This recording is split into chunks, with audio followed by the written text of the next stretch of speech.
Assalamualaikum warahmatullahi wabarakatuh. Nama saya Suciana Putri dengan NIM 248010006. Di sini saya ingin mempresentasikan tugas akhir saya atau tugas final saya dengan materi hukum-hukum perkembangan. Hukum-hukum perkembangan adalah perkembangan manusia mengikuti prinsip-prinsip tertentu yang bersifat universal, membantu kita memahami pola pertumbuhan manusia.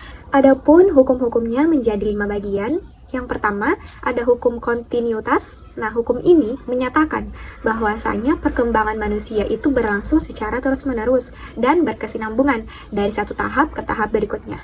Jadi, setiap perkembangan tidak sesuai atau tidak terjadi secara tiba-tiba, melainkan melalui proses yang saling berhubungan. Itu untuk tahap yang pertama atau hukum yang pertama. Hukum selanjutnya ada hukum tempo, yakni hukum tempo sendiri dia menyatakan bahwasanya setiap individu memiliki kecepatan perkembangan yang berbeda-beda dan tidak semua orang berkembang dalam satu waktu yang sama, meskipun berada pada usia atau lingkungan yang serupa. Adapun hukum yang ketiga adalah hukum irama.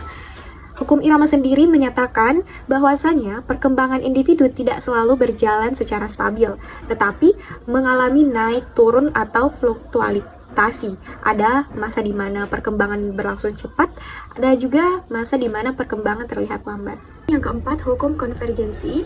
Hukum ini menyatakan bahwa perkembangan manusia dipengaruhi oleh 2 faktor utama. Yang pertama hereditas atau keturunan, dan yang kedua ada lingkungan. Nah, keduanya ini saling berinteraksi dan tidak dapat dipisahkan.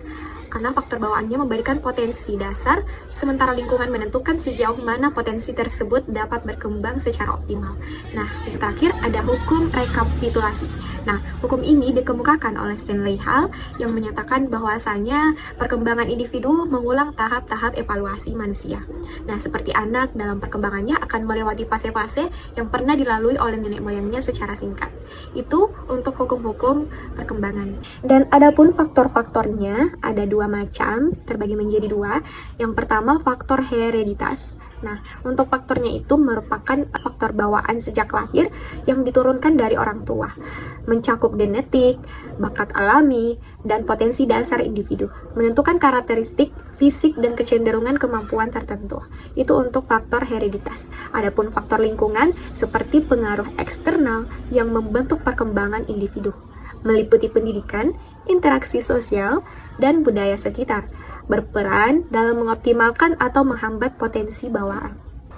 Adapun penerapan hukum perkembangannya, pemahaman hukum-hukum perkembangan memiliki implikasi praktis yang sangat penting dalam dunia pendidikan dan pengasuhan anak sehari-hari. Dalam dunia pendidikan, guru dapat merancang kurikulum sesuai tahap perkembangan siswa.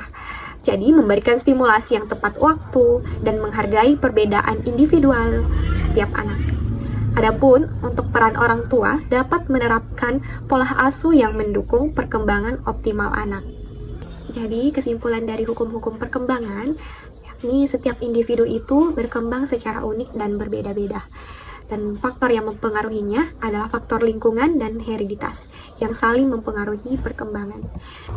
Dari materi hukum-hukum perkembangan ini, kita bisa memahami bahwa hukum perkembangan untuk mendukung tumbuh kembang optimal. Saya Suciana Putri, dan wassalamualaikum warahmatullahi wabarakatuh.